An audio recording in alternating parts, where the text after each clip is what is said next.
is from trade to territory. The term itself means that from a trade to the territories.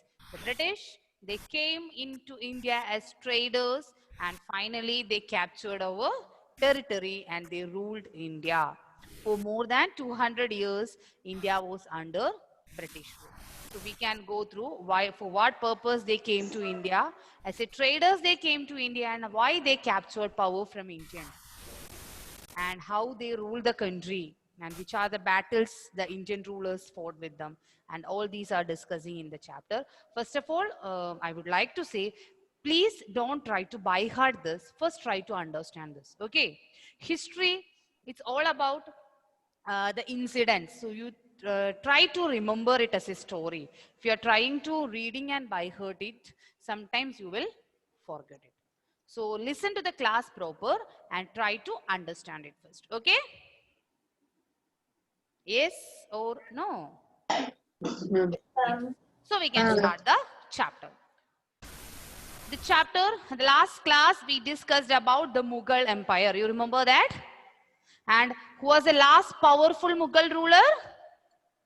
Aurangzeb. Forget it. He was not the last Mughal ruler. He was the last powerful Mughal ruler. See the difference? Aurangzeb was the last powerful Mughal ruler. And who was the last Mughal ruler? It was Bahadur Shah Zafar. Okay, the last Mughal ruler was Bahadur Shah Zafar, but the last Mughal powerful ruler was Aurangzeb. Okay, the Aurangzeb, he was the last powerful Mughal ruler. So after his death, what happened is the so many areas were under the Mughal Empire at that time. Till Aurangzeb's time of reign, a lot of areas are under the Mughal Empire. But after his death, the many Mughal governors, we call that governors as Subedars. So the many Mughal governors and the Semindars, they tried to assert their authority and established their own regional kingdoms. So after that's why we are saying he was the last powerful Mughal ruler. After his death, many of the areas under the control of Mughals were began to rule by the Mughal governors or by the Zemindars. So the powerful kingdom existed in India is not able to rule the whole country and Delhi was not so efficient at that time. Okay? So after the death of Aurangzeb, what happened? The Mughal governors and Semindars, they are asserting their authority and establishing regional kingdom. They understood that after his death, the king was not so powerful. They asserted their own power in each kingdoms and they tried to rule that areas. So at that time, a new trading company is coming to India for trade. That was a condition of India. At that time, the Mughal Empire, powerful emperor died and it was not so powerful. And many of the small kingdoms, they emerged as their own kingdoms. So at that time, a new power is coming to India. That is the East India Company. Have you heard about that? Yes, ma'am. So in 1600, the East India Company, they acquired a charter from the ruler of England. Have you heard about charter? Charter means? No, ma'am. Charter.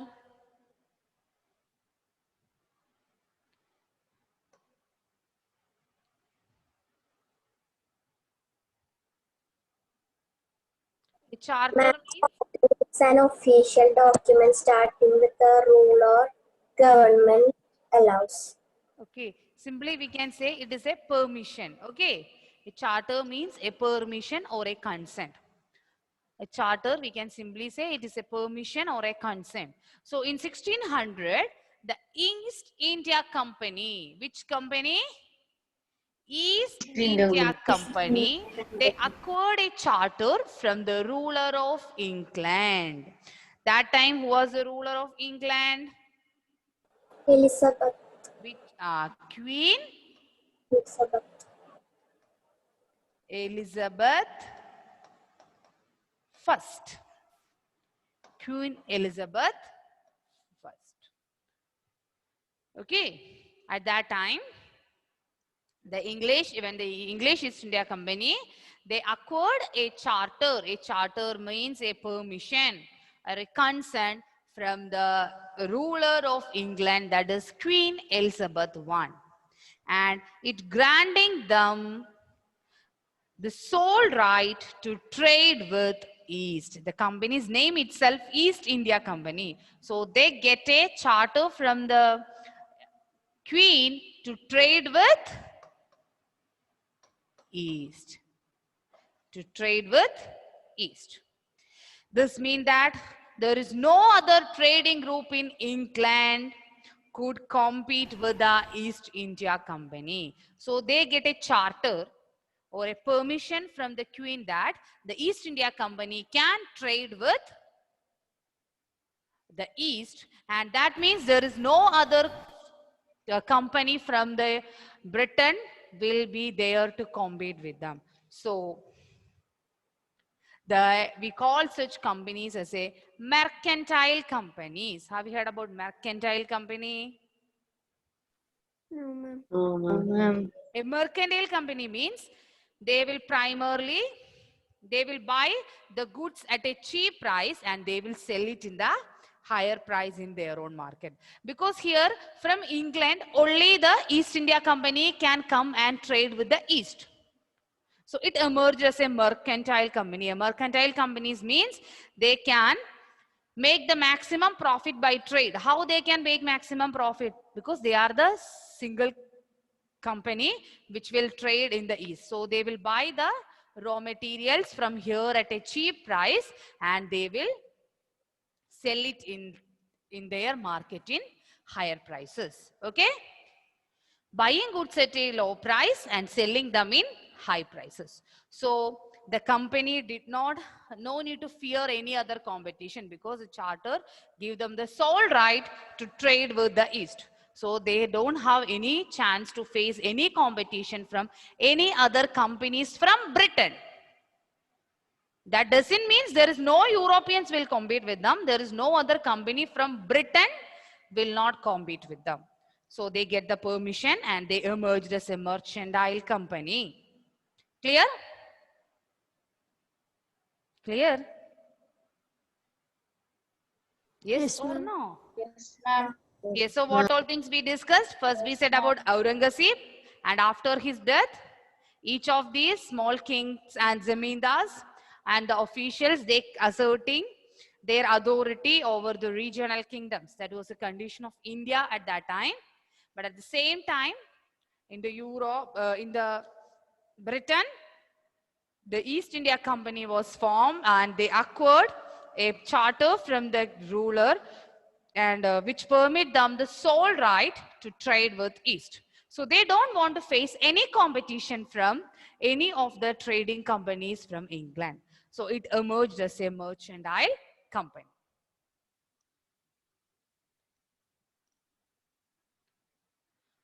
This is an image of Aurangzeb. This is Bahadur Shah Zafar. Have you seen Queen Elizabeth? Then. But is the British was the first foreigners who came to India? No, ma'am. Arabs. I told you this charter permit only the East India Company from England to trade with the country. Okay. But that doesn't mean no other European power cannot compete with them. That time so many Europeans came to India. You know any one of them? Ma'am, Portuguese, Ah, very good. Portuguese, Dutch, Dutch, French. okay, French. These three are the other foreigners that came and captured the power from India. So at the same time, the other European powers, they are trading with India, and one among them was The Portuguese. And who find the sea route to India? Vasco da Gama. Vasco da Gama. The sea route to India was discovered by Vasco da Gama in 1498. So after that, the French came to trade in India. After that, the Portuguese came to India for trade. After that, the French came to India for trade. And British was also there. So is any problem that so many companies are coming here?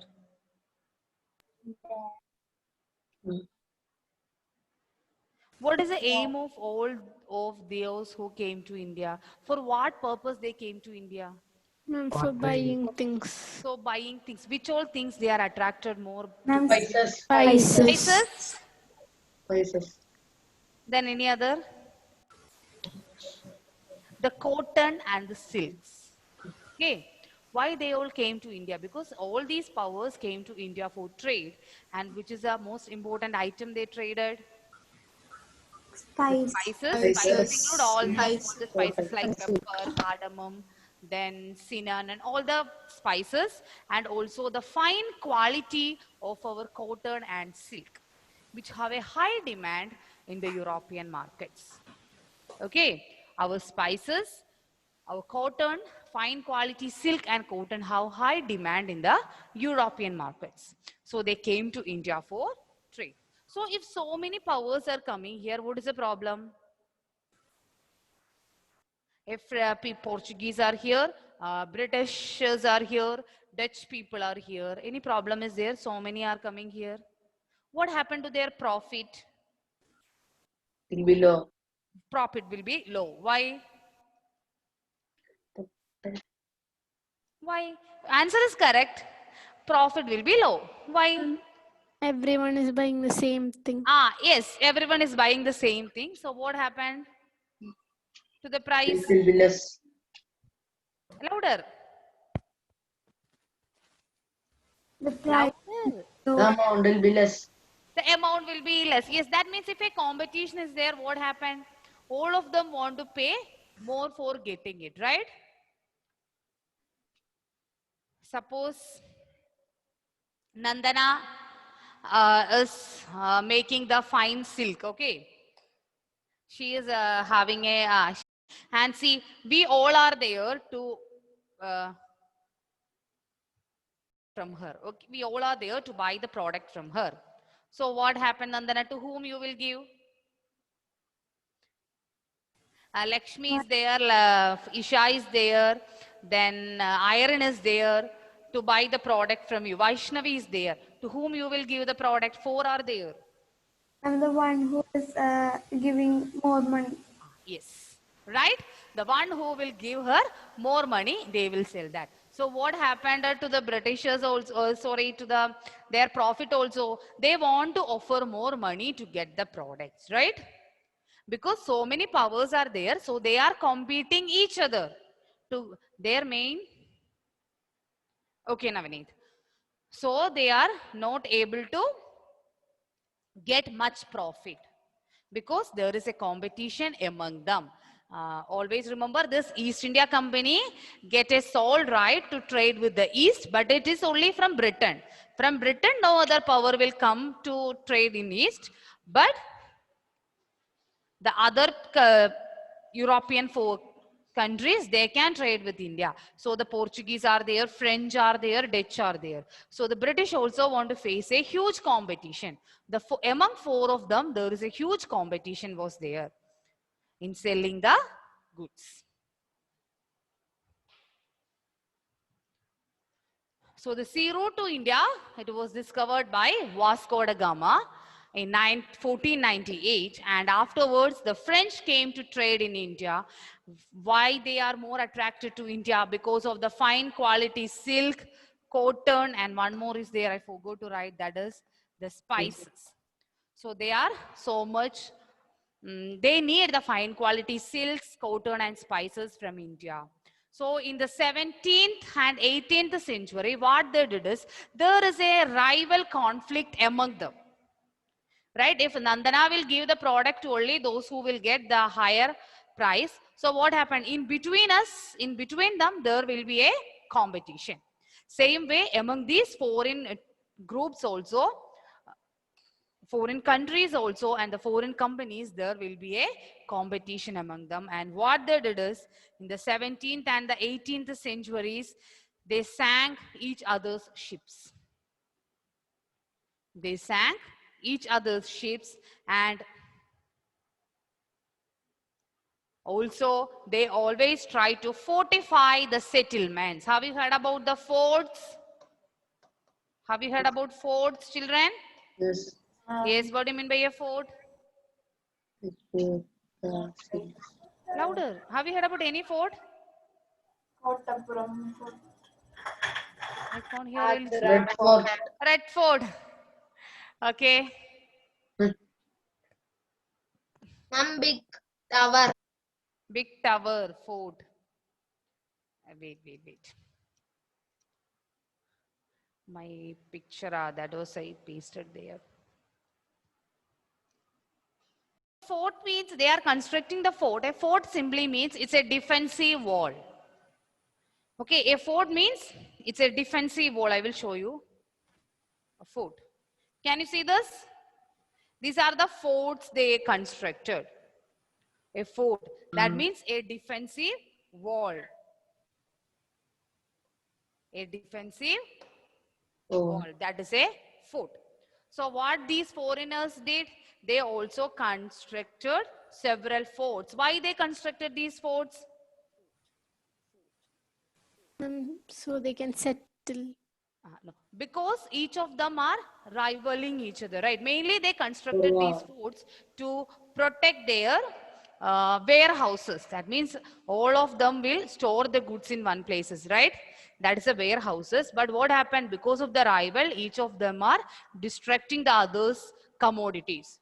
So to protect themselves, they all try to fortify themselves. So they all constructed the forts. At that time, the trade was carried on with the arms, and trading posts were protected through fortification. Their trading posts were protected mainly for protecting their warehouses. They constructed these forts. Clear? Yes, ma'am. So the effort to fortify the settlements and carry profitable trade lead to conflict among the local rulers. So if they are trying to fortify their area, it will create some problem in between the local rulers and the foreign powers. Vasco da Gama, you know? Right. He invented the sea route to India.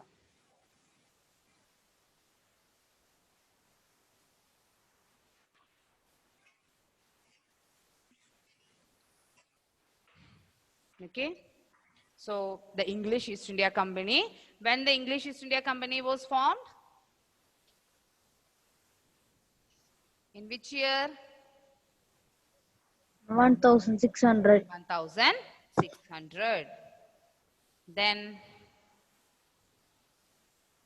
so who was the last powerful Mughal ruler? Aurangzeb. Aurangzeb was the last powerful Mughal ruler. Then in coming to English East India Company, it was formed in 1600 in East India Company. East India Company was formed in 1600 and they acquired a charter from the ruler. What was the charter? They have the sole right to trade with East. The term itself, how children? The East India Company get a sole right to trade with whom? East. Trade with the East. So they don't want to fear any competition from any of the foreign rulers. They don't want to face any of the competition from any other companies there. Sorry, not from the foreign rulers, any other company from Britain. So it emerged as a mercantile company. What do you mean by a mercantile company? Or a mercantile? Which buys thing cheapest. They will buy the goods in a cheap price and sell them in. High amounts. So, but remember, this charter didn't prevent other European powers to enter into the market of the East. The other European powers can enter into the market of the East and they can or trade with the East. But at that time, the sea route to India was discovered by whom? By the Vasco da Vasco Gama. da So the Gama. Portuguese, they came to India. You remember any place which Vasco da Gama? Ma'am, Kozhikode. Kozhikode. We call that beach as? What name is there for that beach? Kapad Beach. Okay, anyway, from Kozhikode he came. And also they established their supremacy in Goa. And after that, the Dutch people came and the French came. So in India, first the Portuguese,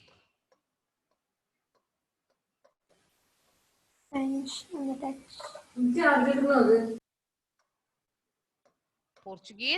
then after the Dutch, French, and also who came? British. British. So the competition among these four are there. There is a huge competition among all of them. And all the companies, what is the main? All these companies came to India for buying which all commodities? Fine quality cotton. Fine quality silk. Silk and spices. So all of them need the same commodity. All of them came to India for buying the same commodity. So what happened? Competition among them. And if a competition is there, what happened to the price? Price will increase. So what happened to the profit? Decrease. Profit will be less. Yes, because they want to pay more, so their profit began to decline. So among them, what happened? There is a conflict and rivalry among these European powers, and they each other try to sink other ships, and they to prevent all the things, they try to fortify their own areas, and it leads to some conflict between the foreign powers and the rulers in India, or the local rulers. Clear? Yes, ma'am. Yes, ma'am. Then coming to the East India Company. This was a base. All they came to India, and they for what purpose the British or the English East India Company came to India? Trade. Trade. Always remember that. They came to India for trade. Then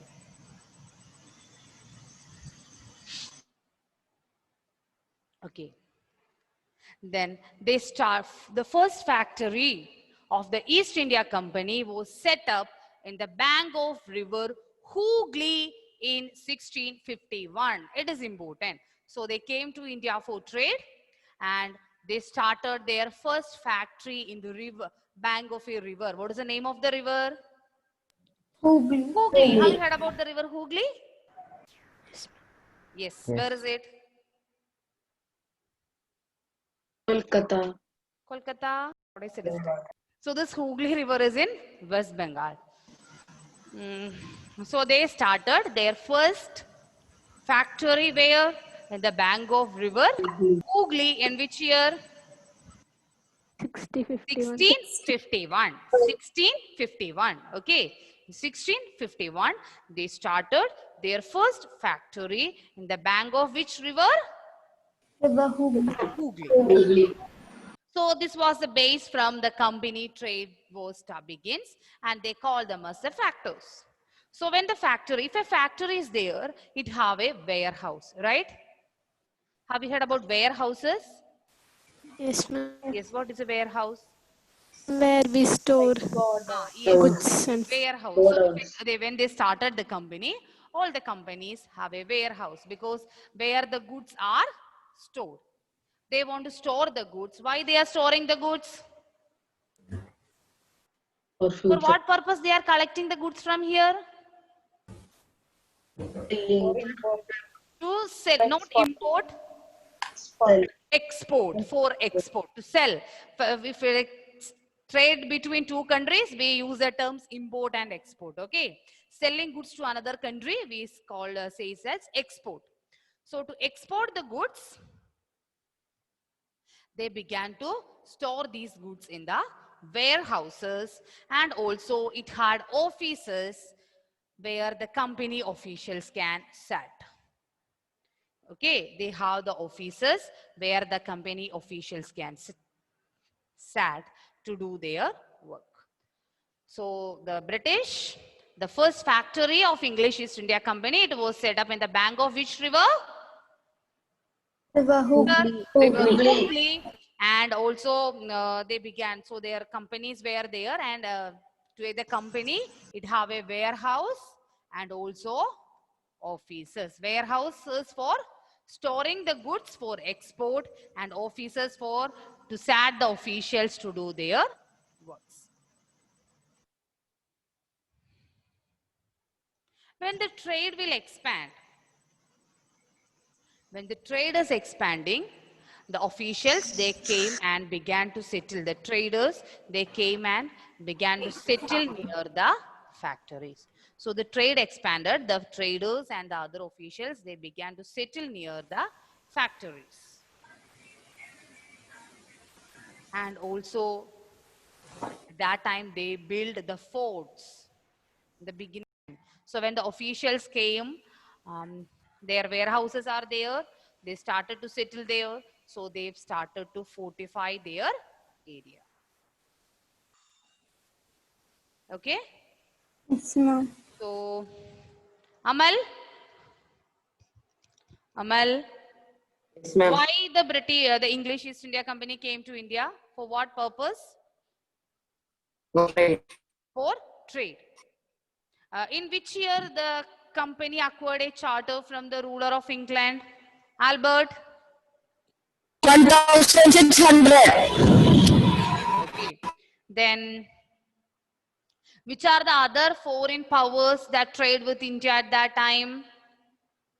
Vaishnavi? French, Portuguese, Dutch. Dutch. Okay.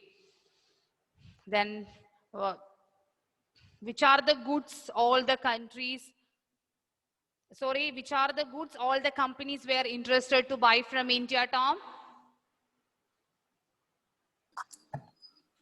And fine quality silk, Fine quality cotton, silks. and spices.